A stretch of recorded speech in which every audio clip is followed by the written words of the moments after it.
amor del Señor, bienvenido seas, bienvenido seas, alabemos al Señor, bienvenido seas, bienvenido seas, alabemos al Señor. Mis hermanos, de verdad vengamos con gozo y con alegría a alabar el nombre del Señor, y hagámoslo con el himno número 80 en nuestros himnarios. Adorarme.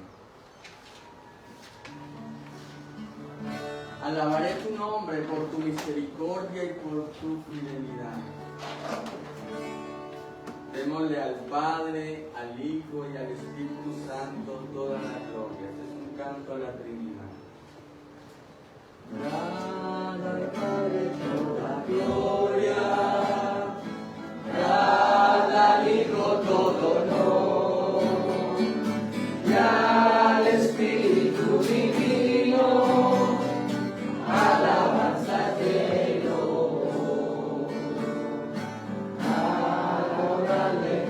Adorarle, adorar al Salvador, tributarle toda gloria, pueblo suyo por su grande amor. Entonar un canto nuevo, huestes libres del Señor, tierra, cielo, mar y luna, gloria dan al Trino Dios. Adorarle, adorarle, adorar al Salvador, tributarle toda gloria, pueblo suyo por su grande amor. Adorarle como iglesia, por Jesús su Redentor, rescatada por su gracia, libre por su grande amor.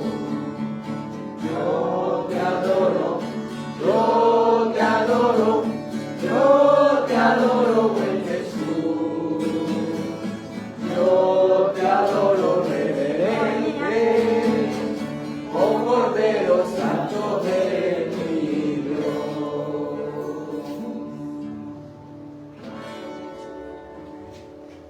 Sea exaltada la Trinidad, hermano. Entonemos el himno 81. Todo lo que respire, alabe al Señor. Hoy el Señor nos tiene con vida, ha extendido un día más de su misericordia sobre nosotros. Mis hermanos, adoremos el nombre del Señor. Himno 81. A nuestro Dios en su santuario, por la hermosura de su cielo, por sus proezas alabarle a Él, alabarle por la grandeza de su nombre, por el sonido de bocinas, salterio y arpa a la vez cantar, alabarle con el alegre pandero, con el cantor de la danza, cantar con gozo al Señor, alabarle con cuerdas, flautas y címbalos, de júbilo resonante, en su lenguaje todo lo que respira, alabe al Señor. Lo que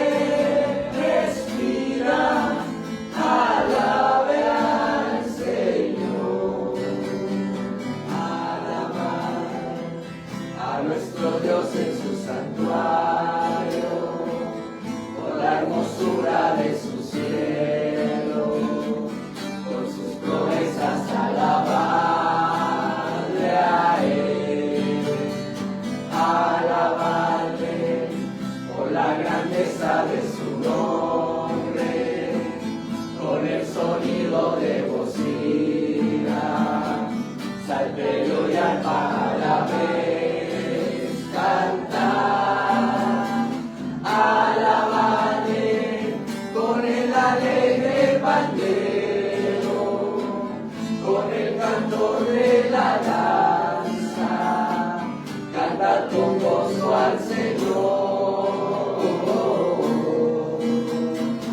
Alabarle con cuerdas, flautas y címbalos de júbilo resonante, en su lenguaje todo lo que respira, alabe al Señor.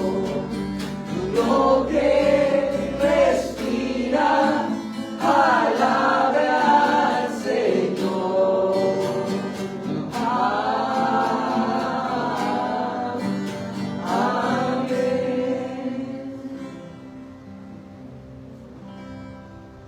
Amén, mis hermanos.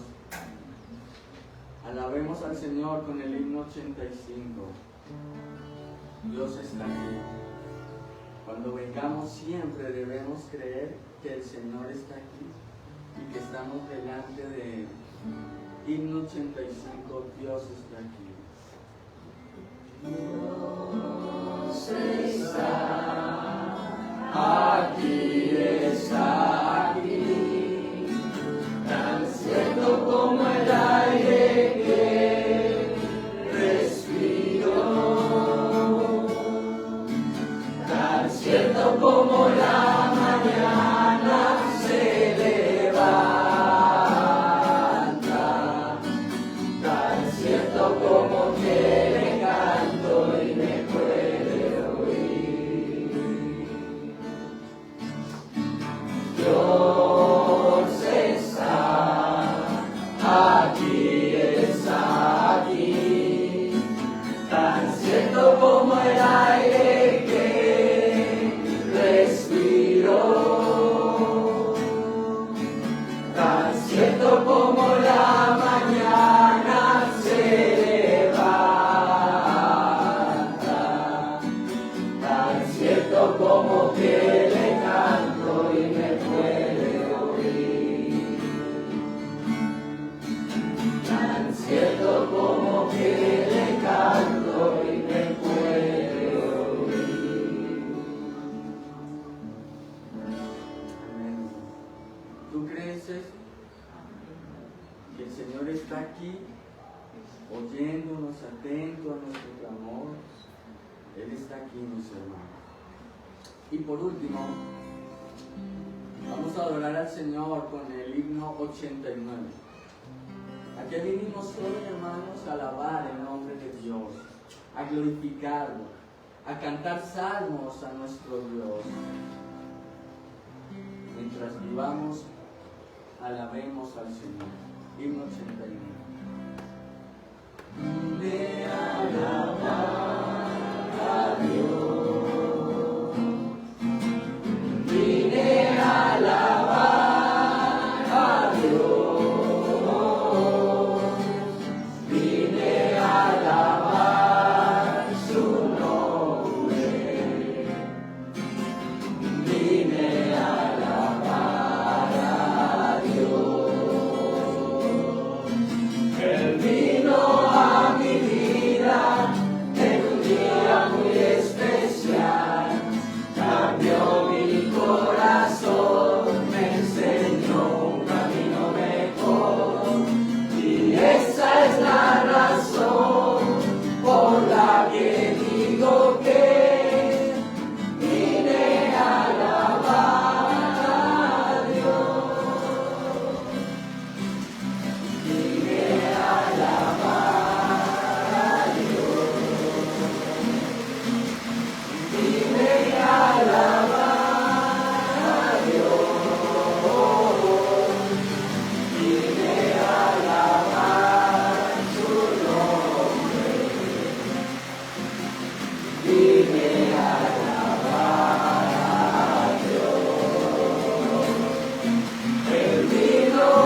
Hacia acá, si no le pega el aire.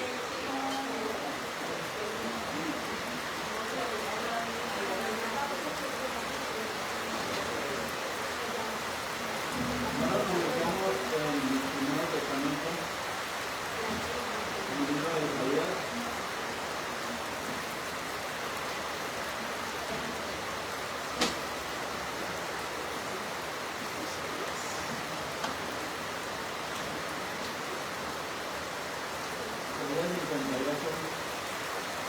Capítulo 1 al verso 12.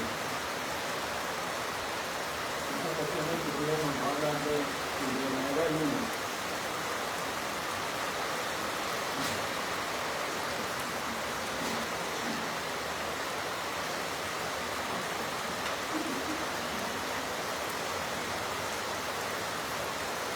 Y que tener ayuno,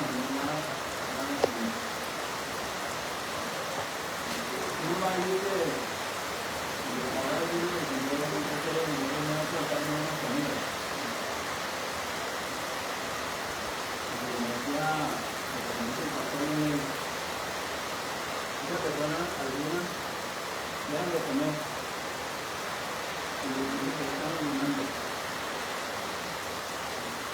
Pero dice que dejar de comer, si no es con la verdadera intención, y si lo hacen seguido, lo único que les es para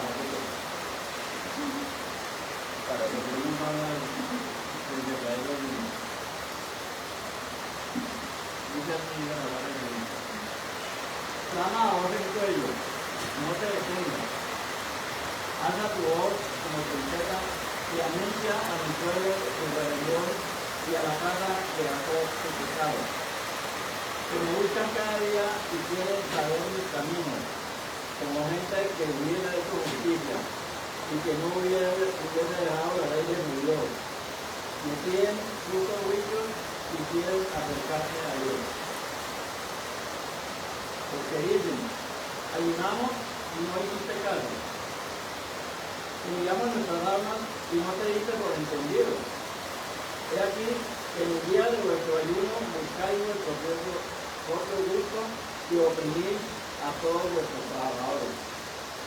He aquí que para conviertas piedad te domináis y para herirlo en puño inicuamente. No ayunáis como hoy, para que vuestra voz sea oída en el alto. Es tal el ayuno que yo escogí, pediría a mi hija del hombre su alma, que incline su cabeza como junco y haga cama de silicio y de ceniza. ¿Llamaréis esto ayuno y día agradable a Jehová? No es más bien el ayuno que yo escogí, de gastar las ligaduras de impiedad, cortar las cargas de opresión y dejar libres a los quebrantados y que rompáis todo yugo. No es que partáis tu pan con el hambriento y a los pobres errantes al verse en casa, que cuando veas al desnudo lo cubras y no te escondes de tu hermano. Entonces nacerá tu luz como el alba y tu salvación se dejará ver pronto. Seguirá tu justicia delante de ti y la gloria de Jehová será tu retaguardia. Entonces Invocarás y te oirá Jehová, clamarás y irá él. Ven aquí. Si quitares del medio de ti el yugo, el dedo amenazador y la larga dirás, y si eres tu gana al hambriento, y también al alma afligida, en las tinieblas nacerá tu luz, y tu oscuridad será como el mediodía. Jehová te pastoreará siempre, y en las vigías cambiará tu alma, y hará vigor a tus huesos, y serás como huerto de riego, y como manantial de aguas, cuyas aguas nunca faltan. Y los tuyos edificarán las ruinas antiguas, los cimientos de generación y generación levantarás, y serás llamado reparador de portillos, y excavador de calzadas para habitar. Amén.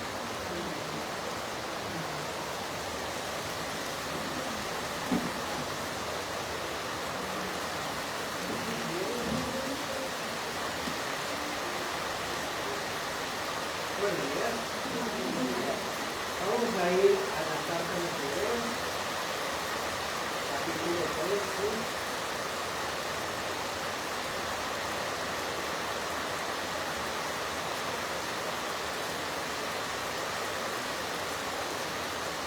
Versículo 17.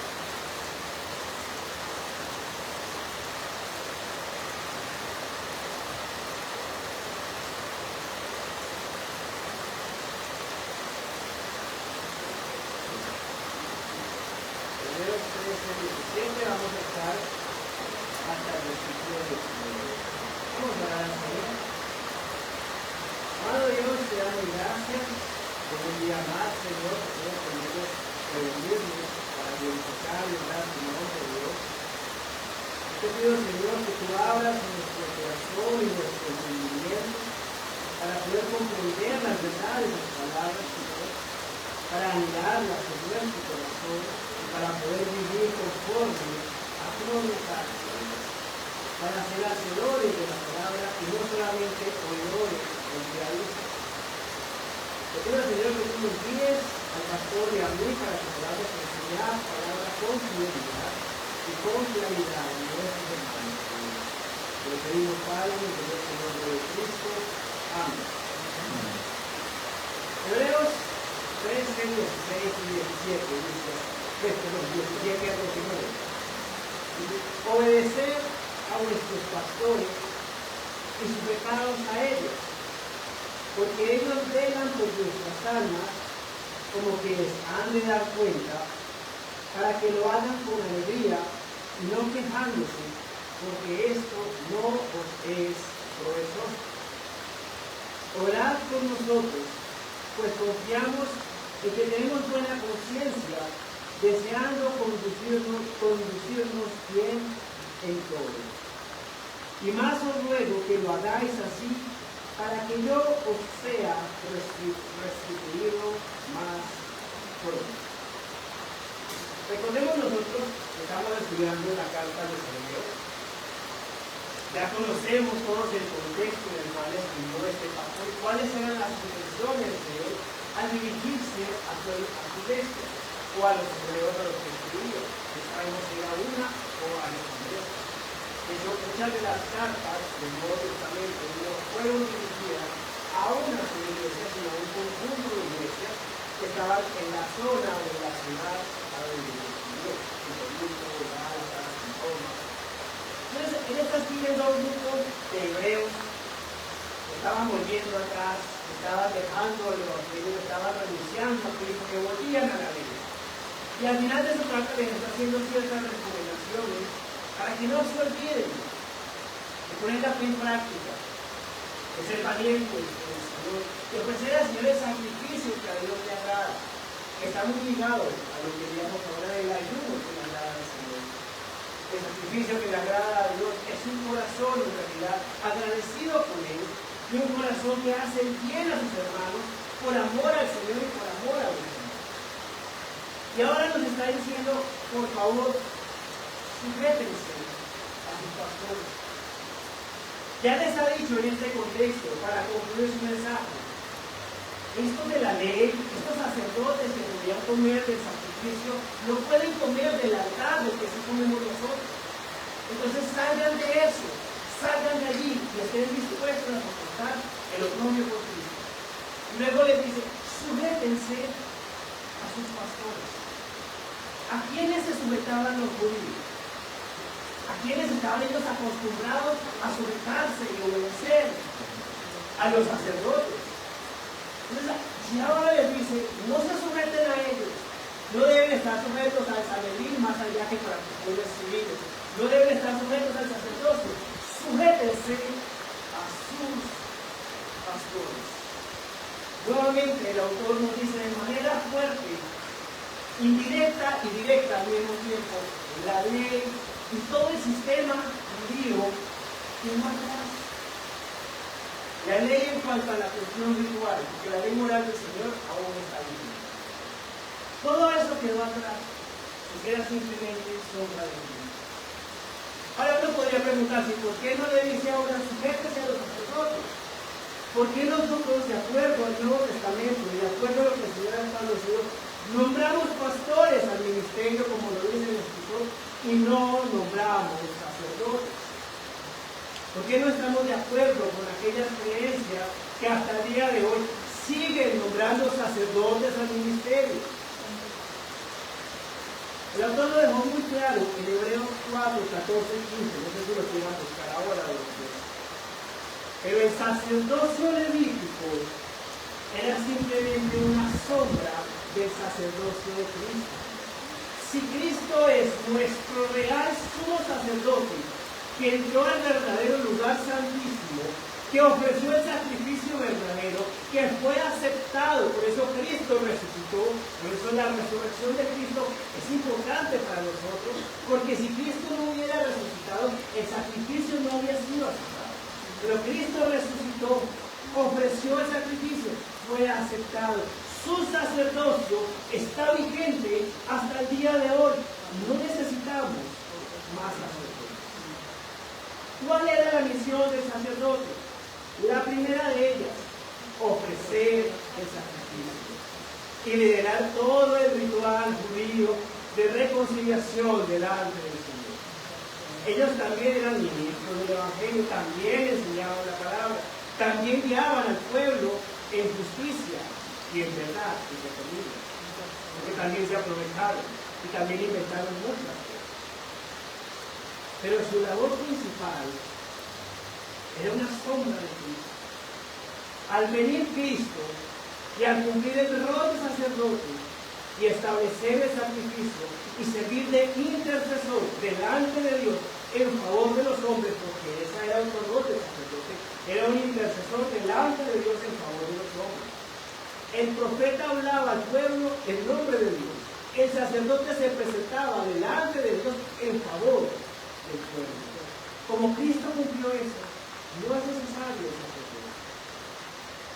Pero sigue siendo necesario cuidar la ley, pastorear a la iglesia, enseñar el Evangelio.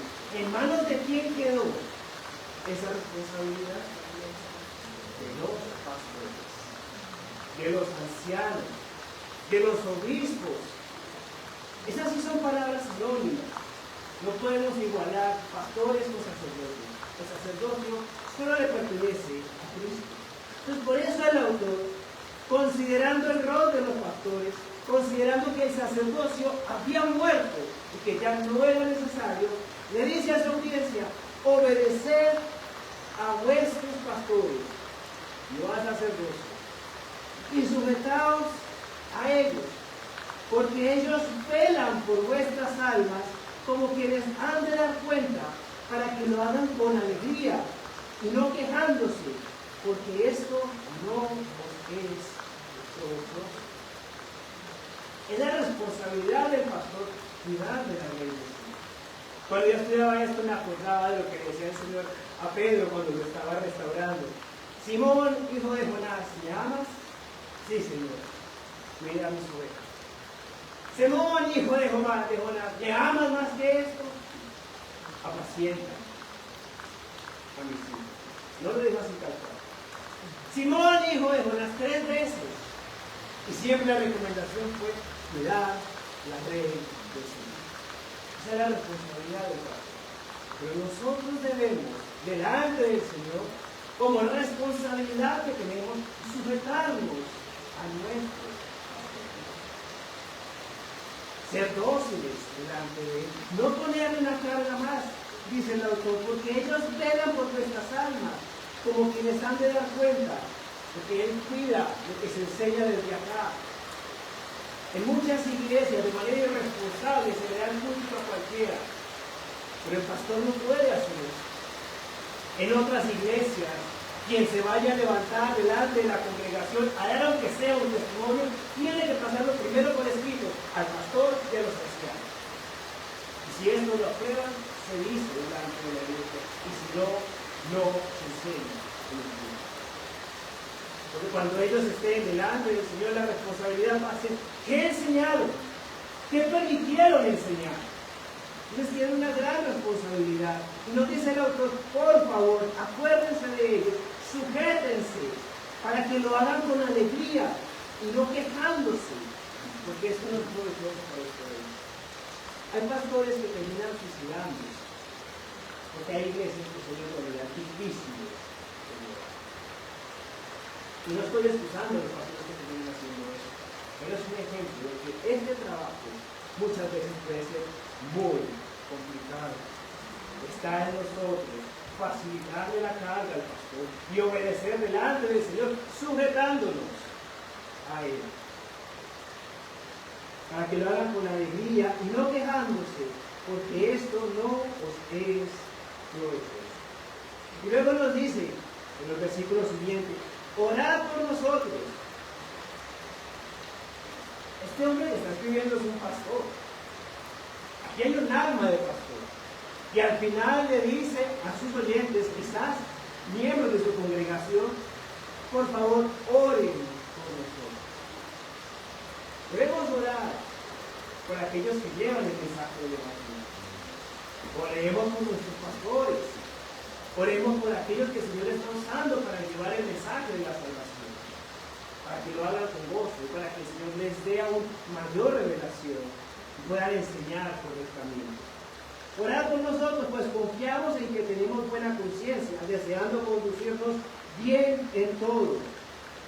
Oremos por el pastor para que el Señor lo guíe y pueda orientar y conducir a la grey bien en todo, para que no se desvíe, para que su corazón no se incline a la maldad, para que desde aquí no vaya a enseñar cosas falsas delante del Señor.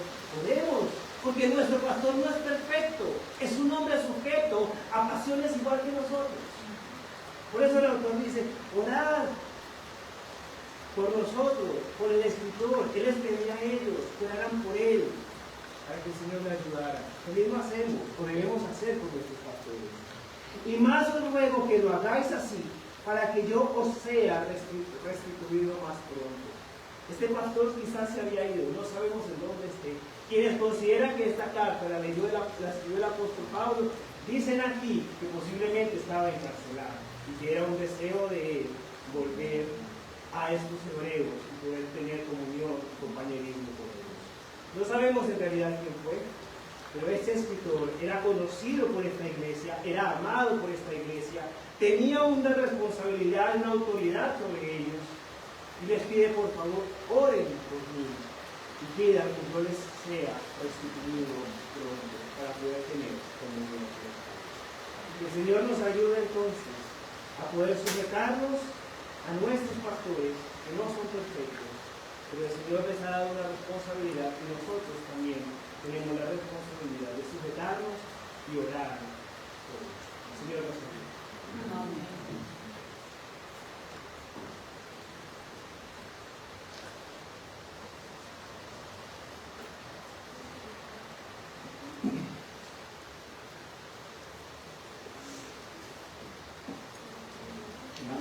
Vamos a leer el Nuevo Testamento, Filipenses, capítulo 2,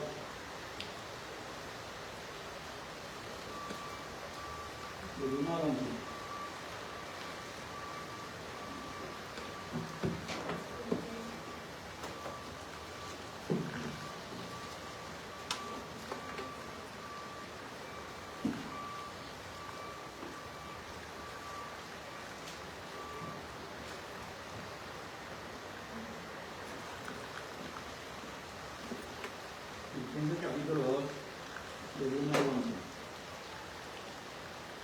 Es un llamado a la iglesia, a estar unánime. Dice así la palabra del Señor. Por tanto, si hay alguna consolación en Cristo, si algún consuelo de amor, si alguna comunión del Espíritu, si algún afecto entrañable, si alguna misericordia, completad mi gozo sintiendo lo mismo, teniendo el mismo amor, unánime, sintiendo una misma cosa. Nada hagáis por contienda o por vanagloria, antes bien con humildad, estimando cada uno a los demás como superiores a él mismo, no mirando cada uno por lo suyo propio, sino cada cual también por lo de los otros. Haya pues de vosotros este sentir que hubo también en Cristo Jesús, el cual siendo en forma de Dios, no estimó el ser igual a Dios como cosa a que aferrarse, sino que se despojó a sí mismo, tomando forma de siervo, hecho semejante a los hombres, y estando en la condición de hombre, se humilló a sí mismo, haciéndose obediente hasta la muerte y muerte de cruz. Por lo cual Dios también lo exaltó hasta lo sumo y le dio un nombre que es sobre todo nombre, para que en el nombre de Jesús se ore toda rodilla de los que están en el cielo y en la tierra y debajo de la tierra, y toda lengua confiese que Jesucristo es el Señor, para la gloria de Dios Padre. Amén.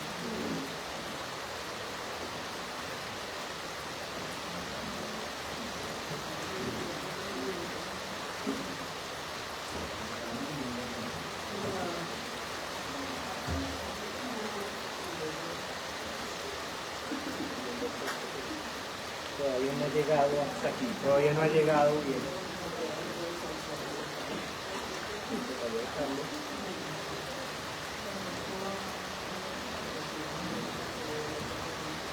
Bien, mis hermanos, vamos a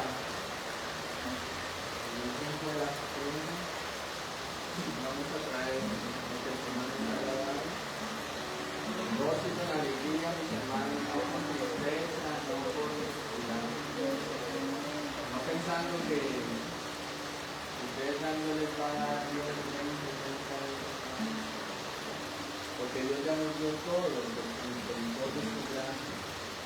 Pero nosotros con la convicción firme de que es para la extensión eterna venimos acá. Entonces, como lo hacemos habitualmente, nos aseguramos el mismo que es pasar a la práctica.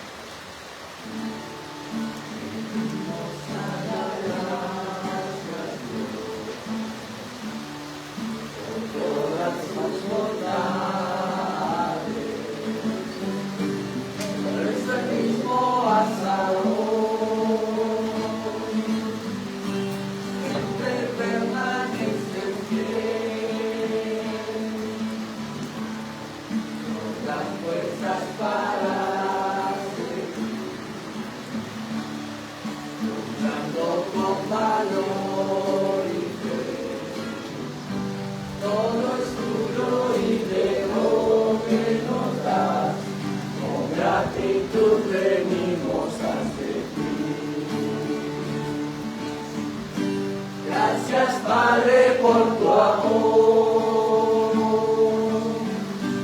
por las cosas que nos das. Recibe esta ofrenda en gratitud, pues de lo que nos das te damos todo. Gracias, Padre, por tu amor, por las cosas que nos das. Recibe esta ofrenda en gratitud, pues de lo que nos das te damos todo. Gracias, Señor. Gracias por dejarnos participar de esta buena obra, Señor. Venimos a dar, Padre, de lo que tú nos has dado.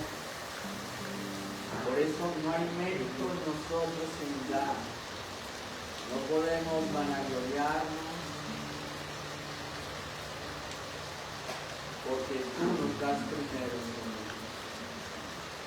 para que nosotros después vengamos a orar. Entonces todo es tuyo, Señor. Gracias, Padre, por haber legislado sobre tu iglesia y por habernos hecho partícipes de venir a sembrar en tu obra. Y lo hacemos con la convicción, Señor, que es para la extensión de tu reino, para que tu evangelio siga siendo proclamado, para que en tu casa siga comiendo alimento, pan en tu reino, Señor. Yo te pido que tú bendigas estos dineros, Señor, que tú realmente los multipliques, Padre.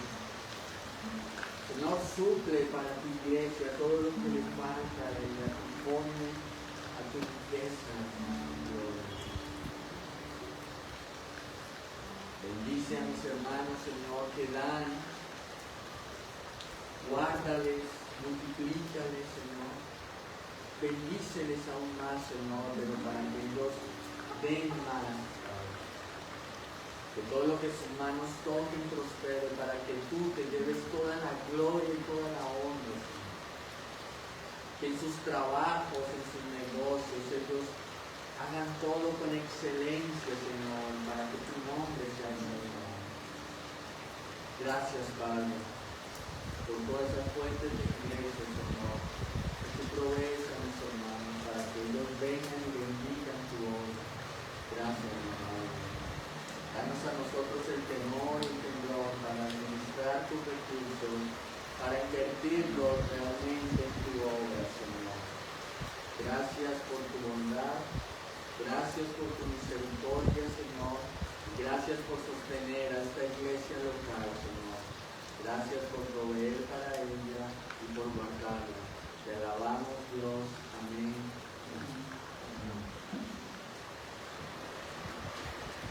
Bien, mis hermanos, todos vamos a encontrar esta costumbre.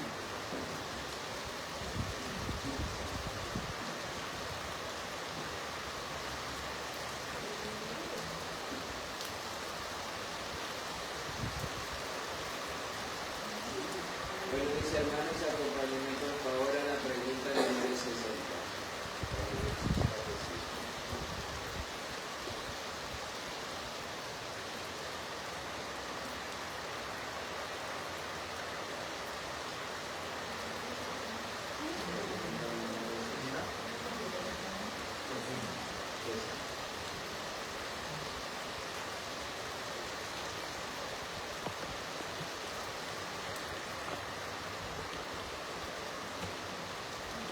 Dice así la pregunta: ¿cómo eres justo ante Dios? Por la sola verdadera fe en Jesucristo, de tal suerte que, aunque mi conciencia me acuse de haber pecado gravemente contra todos los mandamientos de Dios, no habiendo guardado jamás ninguno de ellos, y estando siempre inclinado a todo mal, sin merecimiento alguno mío, solo por su gracia, Dios me imputa y da la perfecta satisfacción, justicia y santidad de Cristo, como si no hubiera yo tenido ni cometido algún pecado, antes bien como si yo mismo hubiera cumplido aquella obediencia que Cristo cumplió por mí, con tal que yo abrace estas gracias y beneficios con verdadera fe. Acompáñenme por favor a Romanos.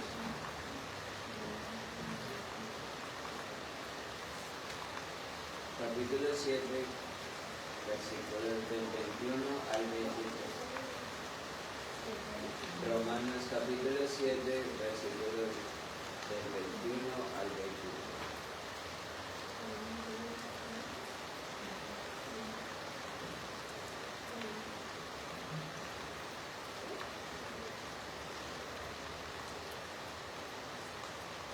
Dice así la palabra del Señor. Así que, queriendo yo hacer el bien, hallo esta ley, que el mal está en mí, porque según el hombre interior me deleito en la ley de Dios, pero veo otra ley en mis miembros que se revela contra la ley de mi mente y que me lleva cautivo a la ley del pecado que está en mis miembros. Ahora vamos más atrásito a Romanos capítulo 3, versículos del 21 al 24. Romanos capítulo 3, versículos del 21 al 24. Dice así la palabra del Señor. Pero ahora, aparte de la ley, será manifestado la justicia de Dios, testificada por la ley y por los profetas. La justicia de Dios por medio de la fe en Jesucristo, para todos los que creen en Él, porque no hay diferencia, por cuanto todos pecaron y están destituidos de la gloria de Dios, siendo justificados gratuitamente por su gracia mediante la redención que es en Cristo Jesús.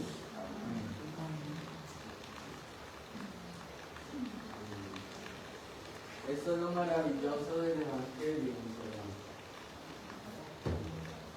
Lo que realmente nosotros amamos. Y es que podemos estar aquí delante del Señor como si no hubiéramos hecho nada. Como si fuéramos inocentes. Ahora, en realidad nosotros sabemos que somos culpables, ¿no? Que somos pecadores. Porque es que nuestro día a día revela esto. Hacemos lo malo delante del Señor, quebrantamos sus mandamientos. Pero es algo increíble, de verdad. Es increíble, o sea, creer que delante del Padre estamos inocentes, como si nada hubiéramos hecho. Y todo eso, mis hermanos, esa paz y esa tranquilidad que tenemos delante del Señor, porque hoy estamos tranquilos, no estamos con miedo, temor de que Él nos condene, ¿cierto? Nos mande al infierno, destruya nuestras vidas. Estamos tan confiados, mira, tan reposados, estamos aquí tan tranquilos delante del Señor. ¿Por qué? Porque Cristo lo hizo posible. Fue su obra redentora, fue Él. Entonces, todo lo que cuenta es lo de Cristo, ¿no? La santificación que cuenta realmente delante de Dios es la de quién? Es la de Cristo. Pero el Espíritu Santo nos lleva a una santificación, ¿cierto? Diariamente, a conformarnos a la imagen de Cristo. Y mis hermanos, de eso vamos a comenzar a hablar el día de hoy. Vamos a abrir nuestras Biblias en Romanos, capítulo 12. Hoy vamos a comenzar a estudiar el capítulo 12, mis hermanos.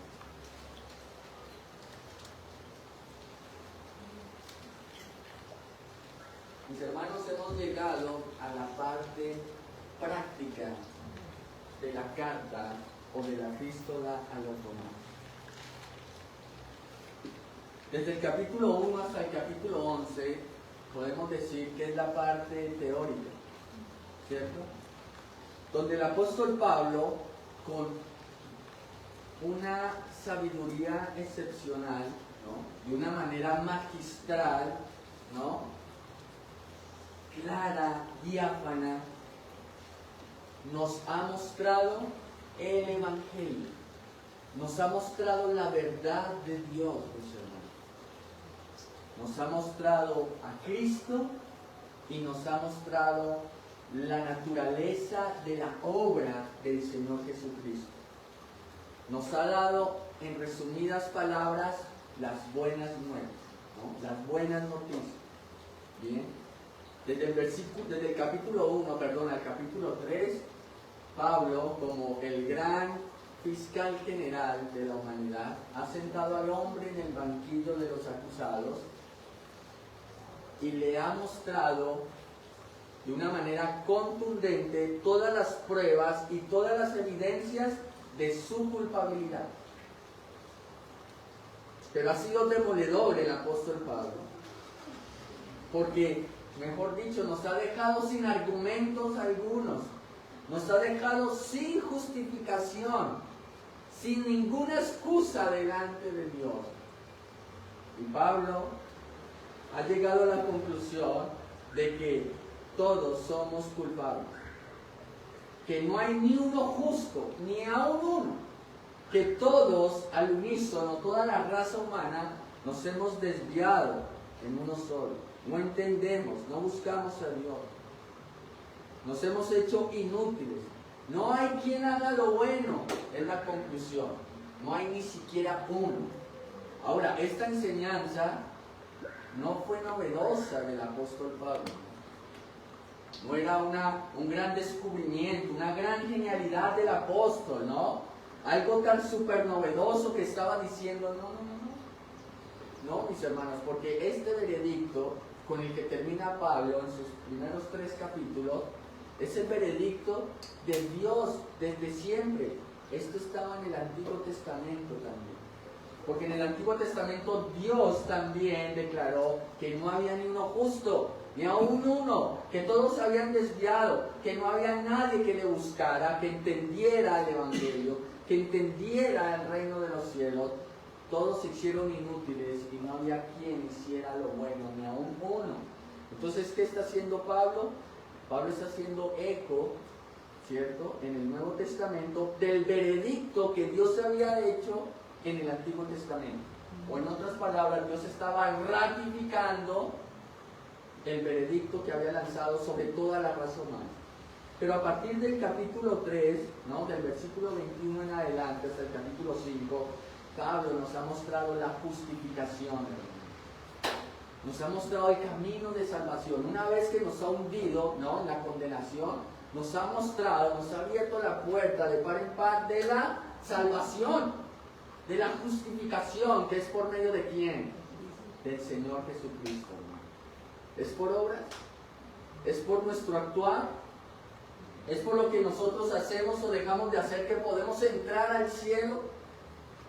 ¿Que podemos gozar de la bienaventuranza eterna? No. Es solamente por la obra redentora del Señor Jesucristo. Y como lo veíamos en la pregunta del catecismo, necesitamos por fe, mis hermanos, abrazar y agarrarnos de esa obra. Creer que lo que Cristo hizo es a nuestro favor. Nos cubre su justicia. Y nos volvemos hijos de Abraham y pertenecemos de nuevo al pacto. Pero el apóstol Pablo en los capítulos 6 y 8 nos va a mostrar la unión que existe entre Cristo y nosotros.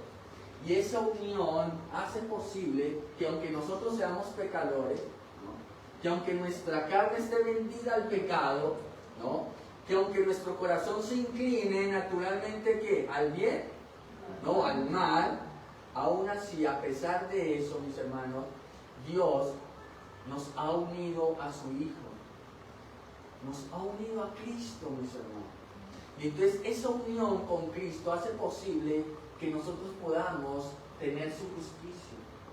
Podamos abrigarnos con sus ropas de santidad, mis hermanos. Y en los versículos 9 y en los capítulos, del 9 al 11, Pablo nos ha mostrado con la figura del olivo que tanto judíos como gentiles han sido unidos ¿a quién? A Cristo. ¿Ve? O sea que la salvación del remanente judío, ¿sí?, de los escogidos del pueblo de Israel y de los escogidos de los gentiles a lo largo de la historia, la salvación tanto de unos como de otros es una sola. ¿Es a través de quién? Del Señor Jesucristo, de la obra redentora del Señor. Por eso en la antigüedad esa fe era contada por justicia, porque ellos estaban mirando hacia adelante. Cristo no había llegado todavía, no había muerto en la cruz, no había consumado el sacrificio. Entonces, pero como ellos creían, Dios consideraba ya que eran justificados por esa obra redentora que iba a ser su Hijo, aunque todavía no había llegado Cristo, pero Dios consideraba que ellos iban a justificar por la obra de Cristo. Ahora nosotros miramos hacia atrás porque es por la obra de Cristo que nosotros también somos justificados. Entonces, mis hermanos, ¿qué nos ha mostrado Pablo?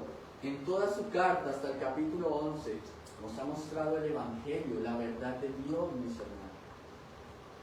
Pero en el capítulo 12, que vamos a comenzar a estudiar el día de hoy, Pablo nos va a hablar de la aplicación de esa verdad, de lo que ha estado hablando desde el capítulo 1 hasta el capítulo 11, mis hermanos.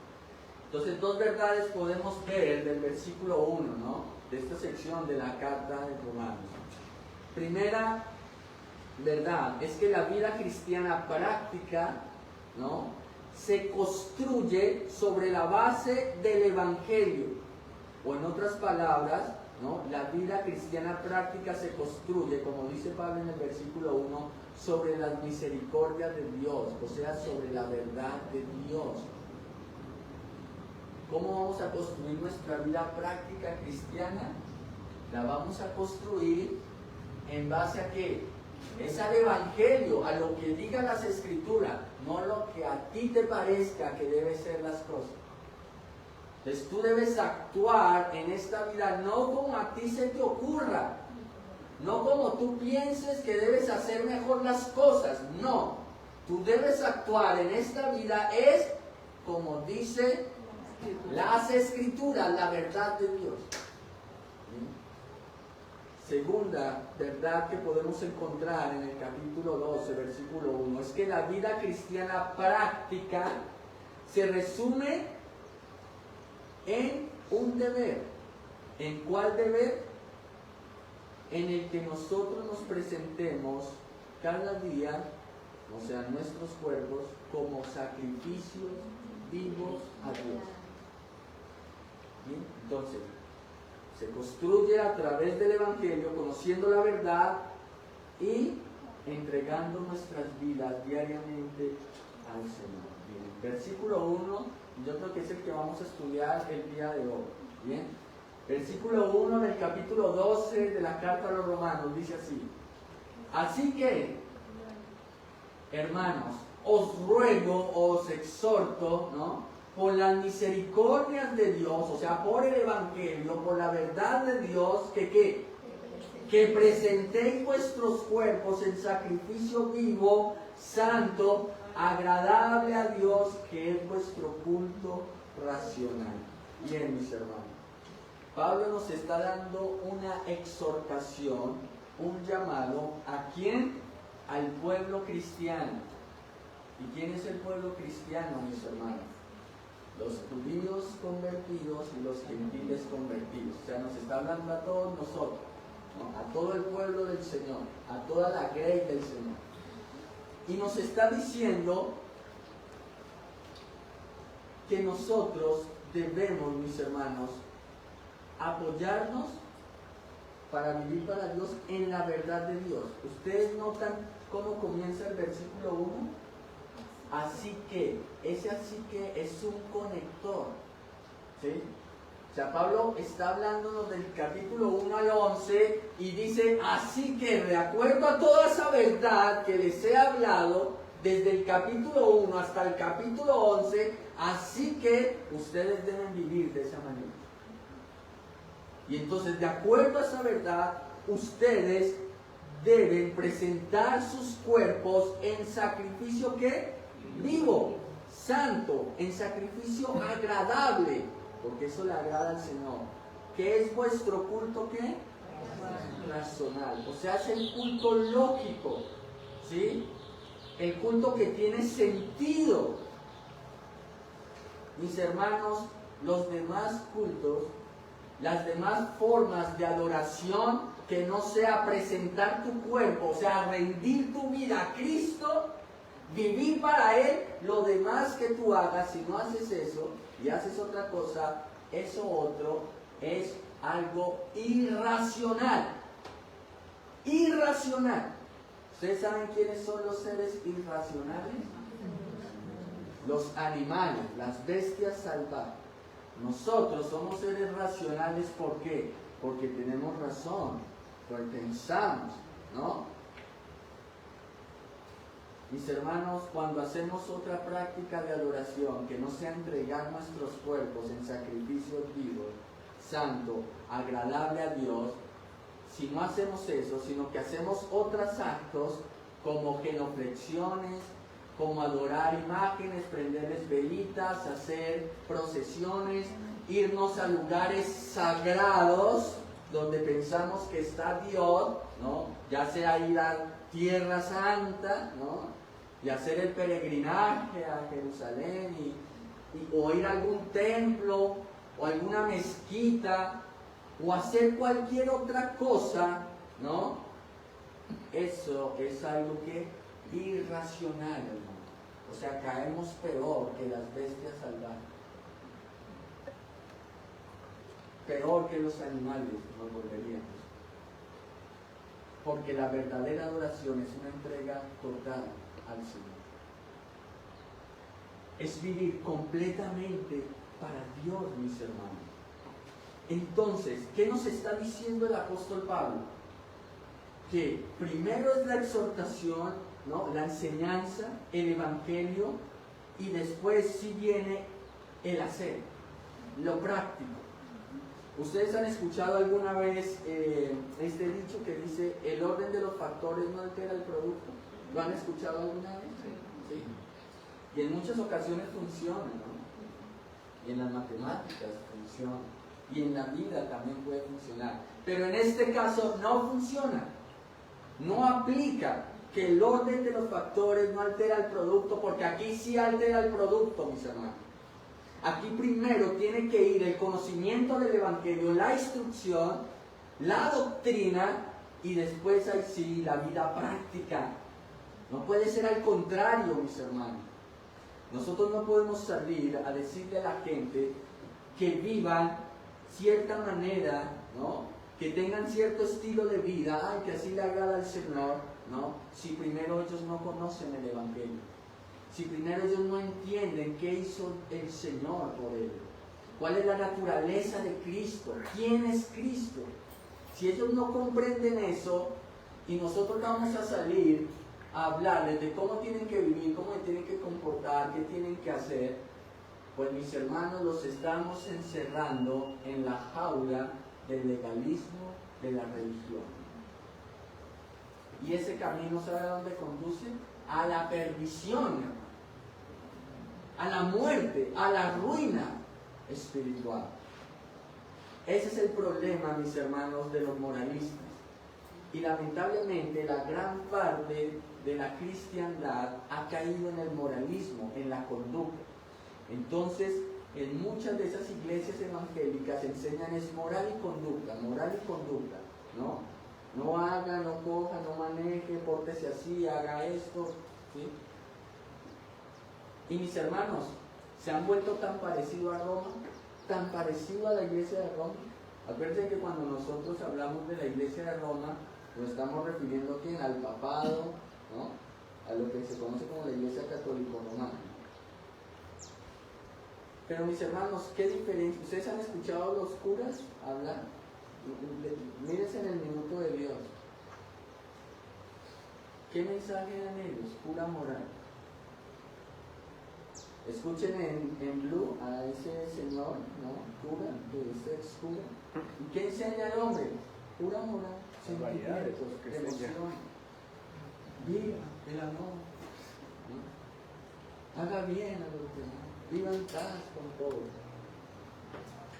¿Se diferencia en algo en los mensajes evangélicos del día de hoy? Es igual. O miren cualquier otra secta, hablen con un testigo de Jehová, mis hermanos, pura moral, conducta, haga esto. De una vez le dijo un testigo de Jehová, ¿qué tengo que hacer para ser salvo? Me dijo, porte bien, viva bien, hágale bien a los demás. Eso enseñan todas las sectas, las religiones. Moral, conducta moral, mis hermanos, pero ese camino los lleva a la destrucción. Nosotros, como verdaderos hijos de Dios, mis hermanos, debemos predicar ¿qué? El Evangelio. Conocer es a Cristo, mis hermanos. Su naturaleza, lo que Él es, lo que Él hizo, enamorarnos del Señor. Y de esa manera va a venir como consecuencia natural que vivamos para Él en santidad, que deseemos vivir para Él, para su gloria, mis hermanos. Entonces, nuestro enfoque en la enseñanza no es ser moral y conducta, pórtese bien, no, es mostrar a Cristo, para que tú te enamores del Señor, para que tú tengas deseo, pasión por el Señor, que tú entiendas lo que Él hizo por ti, y cuando tú lo entiendas, lo abraces con emoción, con alegría, con entusiasmo, y ese amor te lleve a vivir para Él, a decir, no puedo pecar porque le fallaré a mi Señor. Y no quiero despreciar su gloria. No quiero mancillar su gloria, quiero vivir para Él. Pero eso será una consecuencia ¿de qué?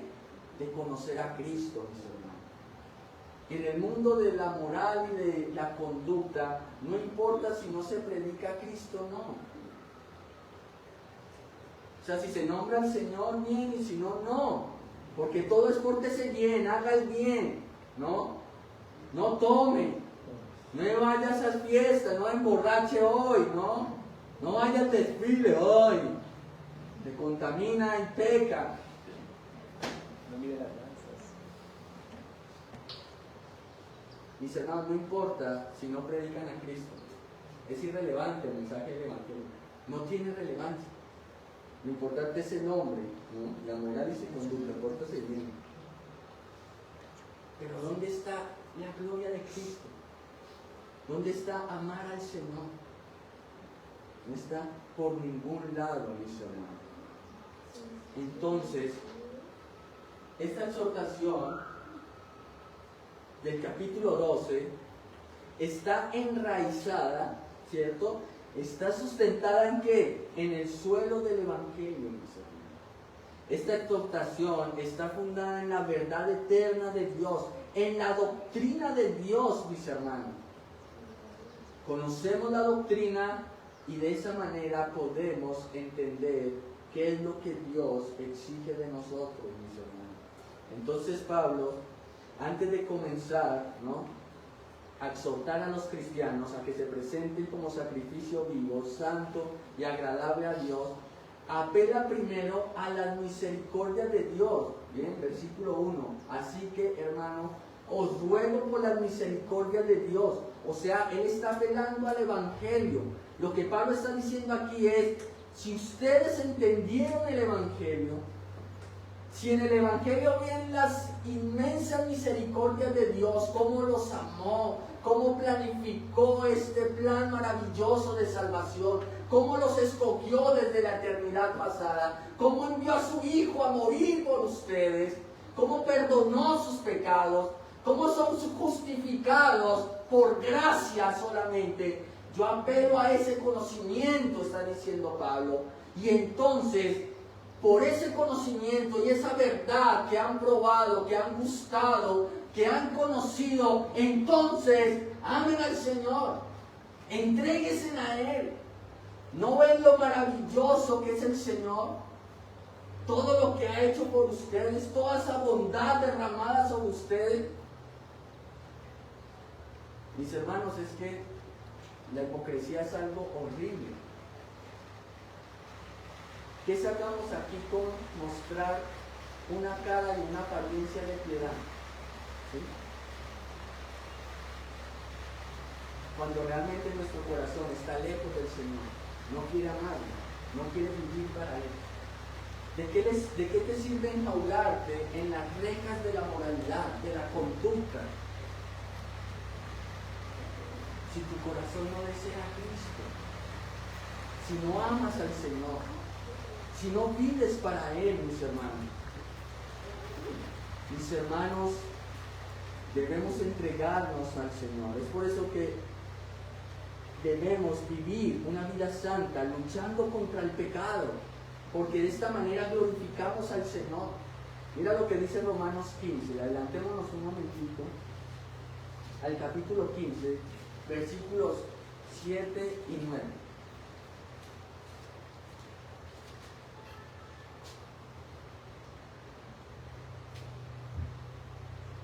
Dice así: por tanto, recibió los unos a los otros, como también Cristo nos recibió. ¿Para qué?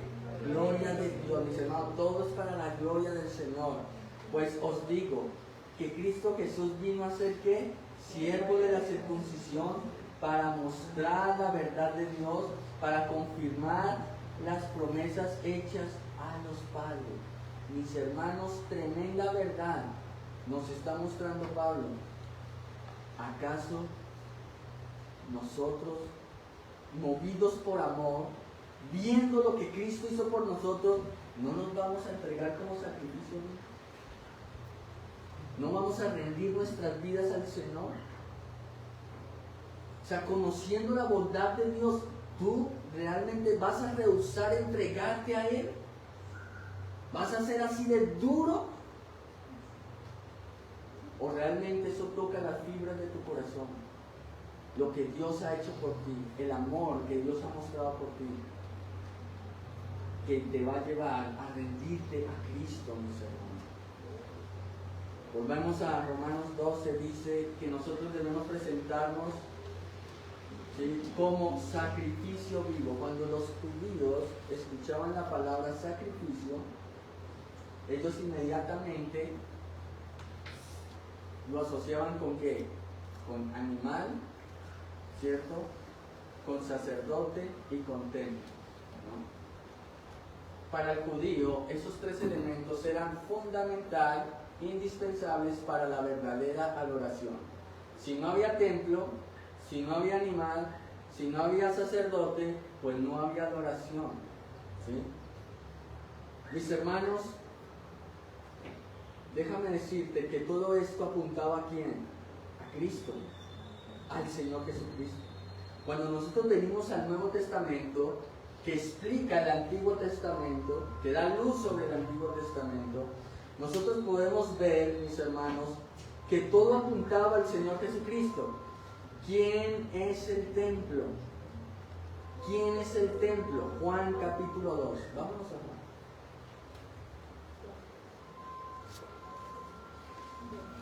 Juan capítulo 2, versículos 19 y 22. ¿Quién es el templo? ¿Saben quién es el templo? Juan capítulo 2, versículos 19 y 22. ¿Estamos ahí? En la purificación del templo, ¿no? Es el contexto de eso. Dice así la Escritura.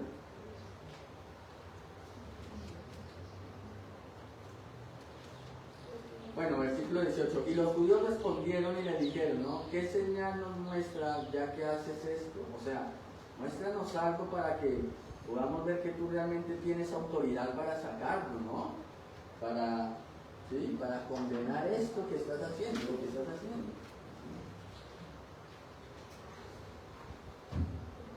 ¿Y qué les dice el Señor? Versículo 19. Respondió Jesús y les dijo, destruid este templo y en 3 días, ¿qué? Lo levantaré. ¿Dijeron luego quién? Los judíos. En 46 años, Herodes el Grande, ¿no?, edificó este templo, o sea, fue edificado este templo. Ellos están hablando de la remodelación que hizo Herodes el Grande, no de la construcción después de que salió la orden, ¿no?, de la reconstrucción del templo. Entonces están diciendo, ¿tú de qué estás hablando, Jesús? Esto duró, ¿qué? 46 años en volverlo a edificar, en volverlo a remodelar. Y tú en 3 días lo vas a levantar. Versículo 21. Más él, o sea, más Jesús, hablaba del templo de qué? De su cuerpo. Por tanto, cuando resucitó entre los muertos, sus discípulos, ¿qué? Se acordaron que habían dicho esto y creyeron la Escritura y ¿qué? Y la palabra que Jesús había dicho. ¿Quién es el verdadero templo, mis hermanos? Es el Señor Jesucristo. Él es el verdadero templo.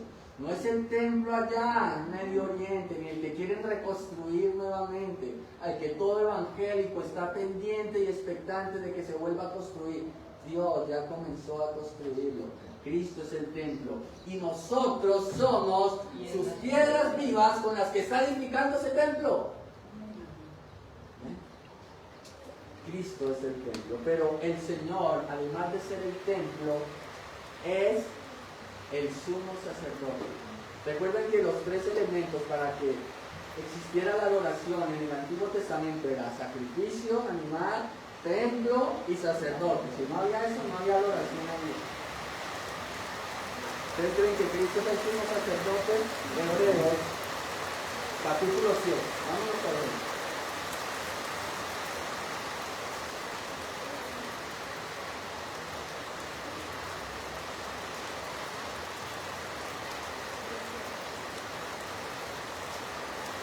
Hebreos capítulo 7, versículos 22 al 26. Dice así: por tanto Jesús es el mediador de una paz. Y los otros sacerdotes llegaron a ser ¿qué? Muchos. ¿Por qué? ¿Cuál fue la razón? Debido a que ¿qué? Que por la muerte no podían continuar, o sea, eran finitos, ¿no? Temporales. Había uno, había otro, no había perfección, ¿okay? No había perfección. Mas ¿quién? El Señor Jesucristo, mas por cuanto permanece para siempre, por la eternidad, los terrenales que no permanecían para siempre, que no había uno, nacía otro, no, pero Cristo para siempre, ¿sí? Mas por cuanto permanece para siempre, tiene que un sacerdocio inmutable, por lo cual puede también salvar perpetuamente a los que por él se acercan a Dios, viviendo siempre ¿qué? Para interceder por él. Esa es la verdadera intercesión que debemos tener, la de Cristo, no la de un sacerdote terrenal, es la de Cristo, mis hermanos. Versículo 26, porque tal sumo sacerdote que nos convenía como santo, inocente, sin mancha, apartado de los pecadores y hecho más sublimes que los cielos. Perfección, mis hermanos. Entonces Cristo es nuestro ¿qué? Sumo sacerdote. Entonces ya vimos que Cristo es el templo y Cristo además es ¿qué? El sumo sacerdote. Pero también será que Cristo es el animal, el sacrificio. Juan capítulo 1. Juan capítulo 1.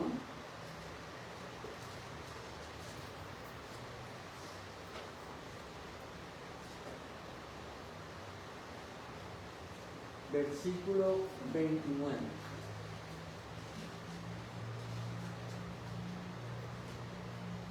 ¿Estamos ahí? El siguiente día vio Juan. ¿Cuál Juan? Juan el Bautista, ¿cierto? ¿Vio quién? Vio Juan a Jesús que venía a él y dijo: ¿cuál fue este gran canto? He aquí el Cordero de Dios que quita el pecado del mundo. He aquí que el animal, el Cordero, el sacrificio que quita el pecado del mundo. Entonces, mis hermanos, volviendo a Romanos, Cristo reúne todos los elementos de la verdadera adoración. Él es el templo, Él es el sacerdote y Él es ¿qué? El Cordero, el sacrificio, mis hermanos.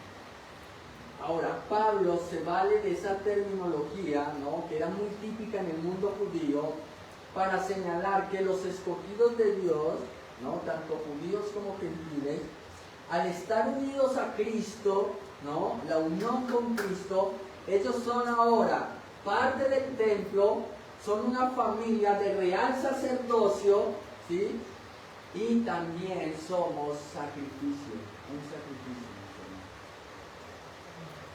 Recuerden que el siervo nunca es mayor que su Señor.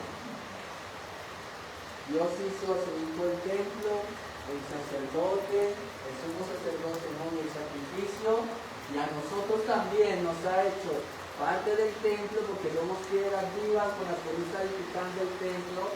Nos ha hecho ¿qué? Una nación santa, una familia real de sacerdotes.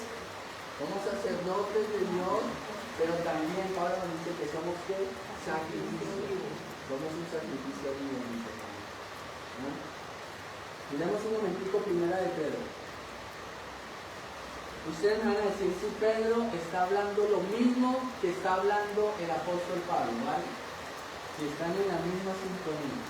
Primera de Pedro, capítulo 2, versículos 4 y 5. Primera de Pedro, capítulo 2, versículos 4 y 5.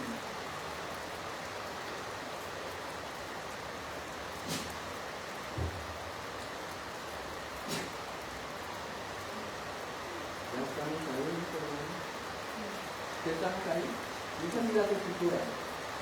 Acercaos a él, que piedra viva, desechada ciertamente por los hombres, mas para Dios escogida y preciosa. Vosotros también, como piedras vivas, sed que edificaos como casa espiritual y sacerdocio santo, para ofrecer sacrificios espirituales aceptables a Dios por medio de Jesucristo. ¿Están hablando lo mismo? El Padre constituyó al Hijo templo, sumo sacerdote y sacrificio. Y a nosotros también nos ha constituido, según Pedro, que también parte del templo, sacerdote y mis hermanos sacrificio. Pero la gran diferencia entre Cristo y nosotros es que el sacrificio de Cristo, mis hermanos, era un sacrificio para el perdón de nuestros pecados, ¿sí? Para nuestra liberación. Era un sacrificio para librarnos de la ira del Padre. Pero nuestro sacrificio no es para el perdón de los pecados. Entonces no vamos a vivir para el Señor, no nos vamos a sacrificar en esta vida pensando que con este sacrificio vamos a alcanzar el cielo y vamos a ganar la salvación. Cuidado con eso, no. Porque los moralistas, los que enseñan conducta, ¿qué enseñan? Que si tú te portas bien, que si vives de esta manera, ¿no? ¿Qué vas a obtener? El cielo, la salvación. Y ustedes me han escuchado a personas, ¿no?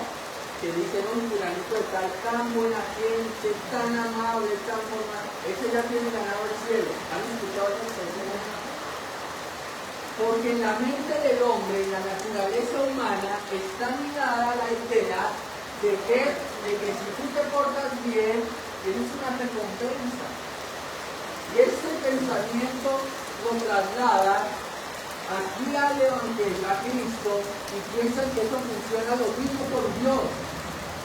Porque como uno hijo se porta bien, ¿qué recibe de los padres?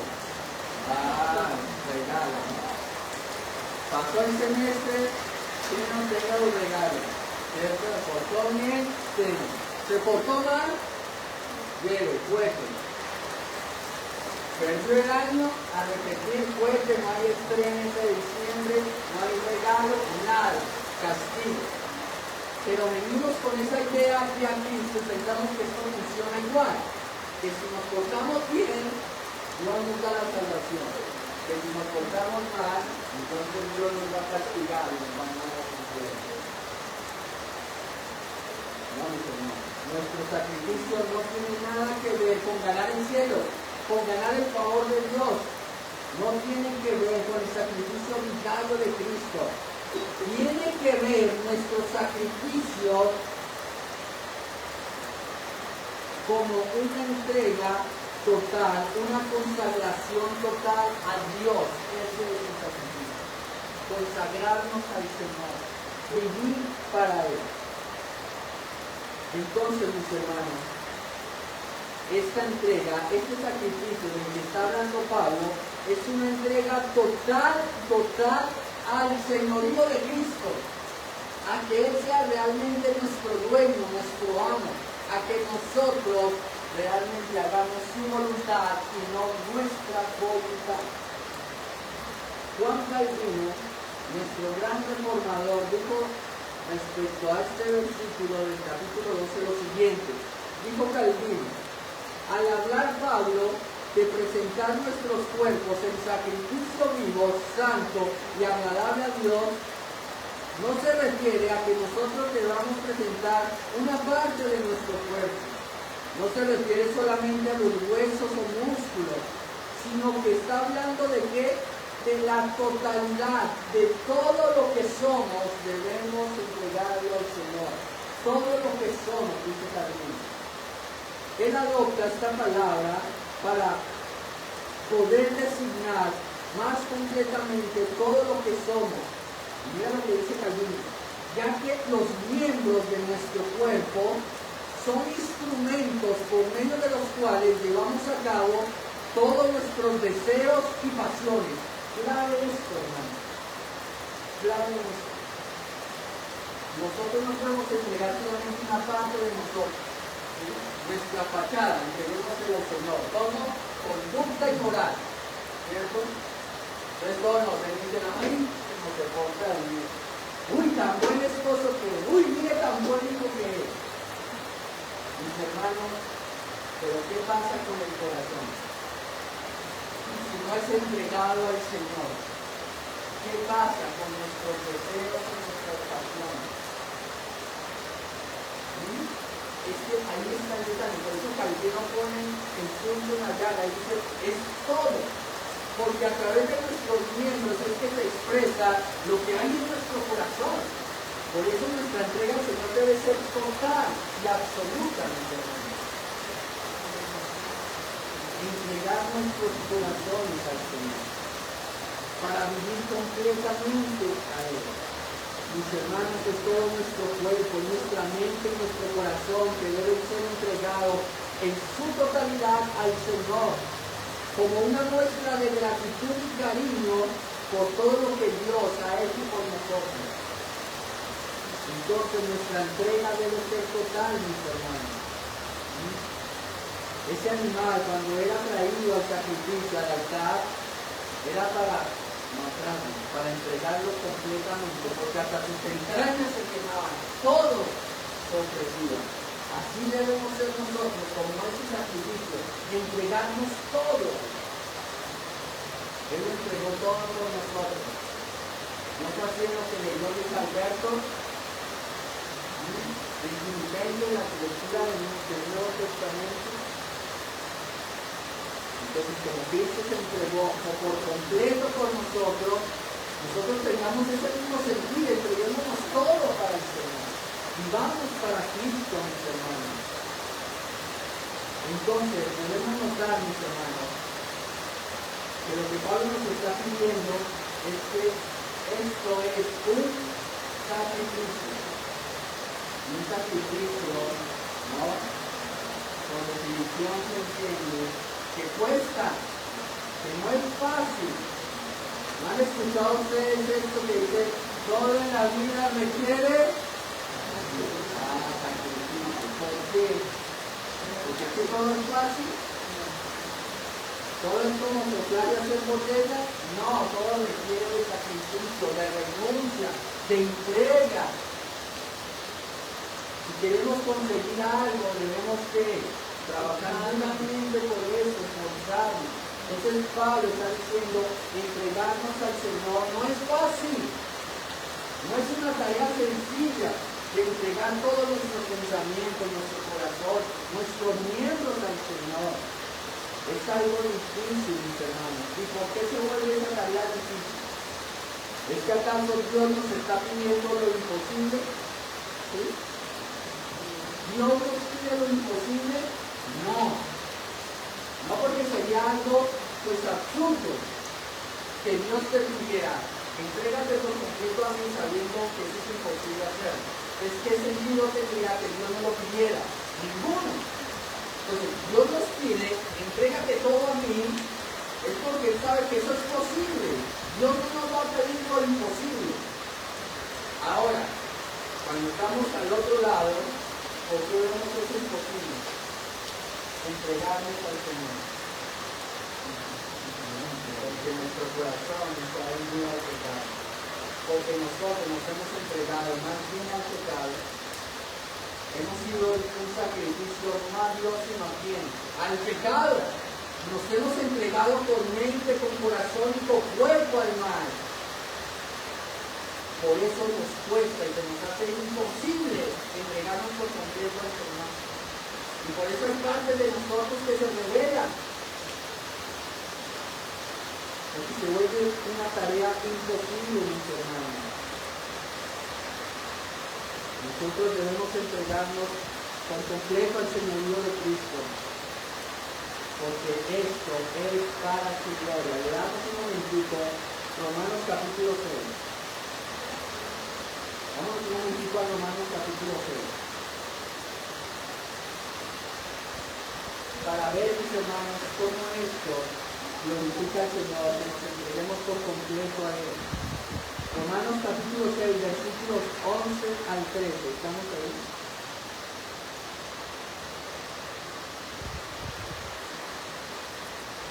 ¿Estamos ahí? Romanos capítulo 6, versículos 11 al 13. Dice, así pues vosotros, consideraos que cómo debemos entregarnos en sacrificio vivo, santo, agradable a Dios, que es el culto racional, el verdadero culto. ¿Cómo es? Considerándonos muertos al pecado. Mis hermanos, eso es imposible. Dios nos está pidiendo lo imposible aquí. No. Pero ¿por qué es tan difícil morir al pecado? ¿Por qué lo hacemos? ¿Por qué se nos parece imposible morir al pecado? Porque es que nosotros amamos el pecado, mis hermanos. Amamos el pecado. Por eso se nos hace difícil. Pero dice el apóstol, así pues vosotros considerados muertos al pecado, pero vivos para Dios en Cristo Jesús, Señor nuestro.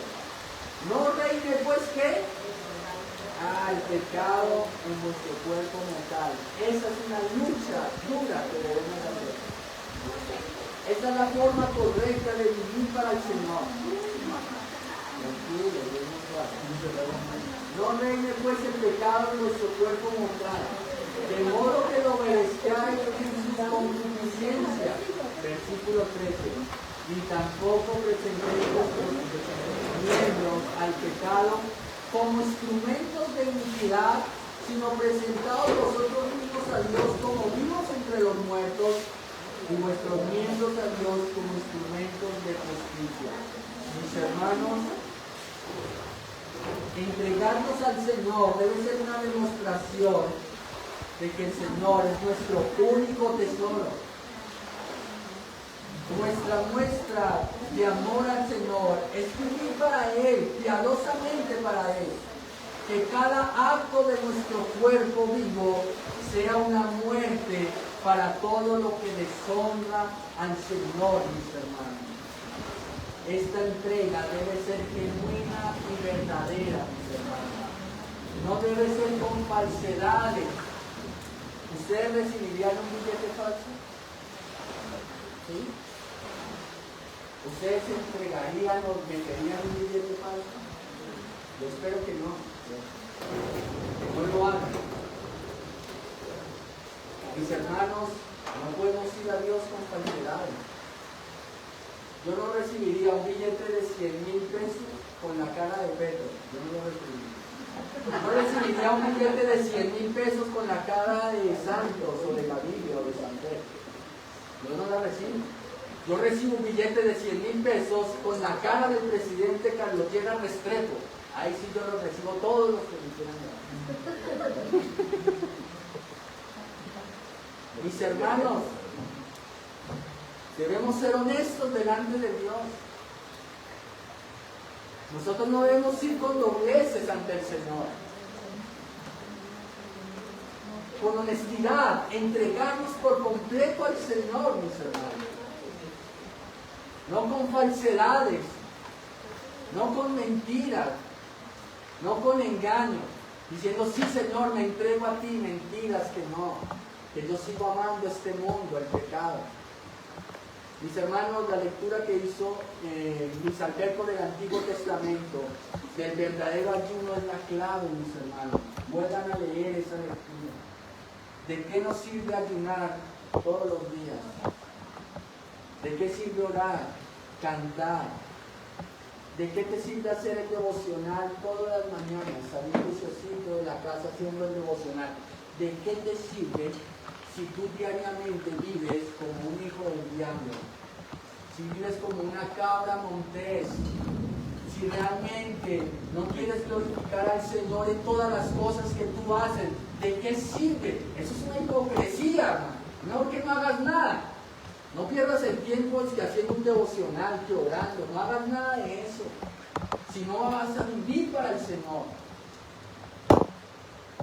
Si realmente en tu día a día no quieres glorificar a Cristo y entregarte por completo a Él, no lo hagas, mis hermanos. Tú tienes que entregar todo tu cuerpo a Cristo. Oí para terminar a alguien que decía, ay, no pude estar el domingo en la iglesia, ¿no? Porque tenía otros compromisos, pero yo estuve en espíritu y de corazón con ustedes.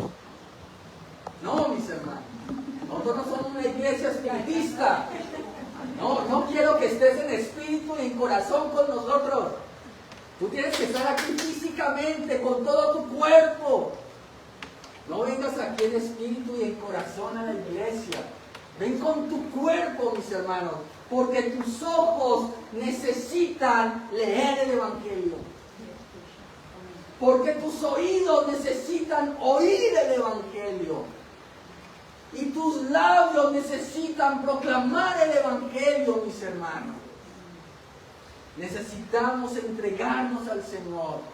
Pero para entregarnos al Señor debemos conocerle a Él, conocer su naturaleza, su obra de redención, enamorarnos de Cristo para así de una manera dulce y alegre entregarnos a Él, luchar contra el pecado, no presentar más nuestros miembros al pecado, a la destrucción, sino que más bien consagrarlos al Señor, vivir para Él.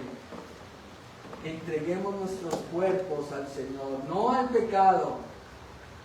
Que conozcamos el Evangelio, que nos entreguemos con todo nuestro cuerpo al servicio del Señor. Ese es el verdadero culto racional.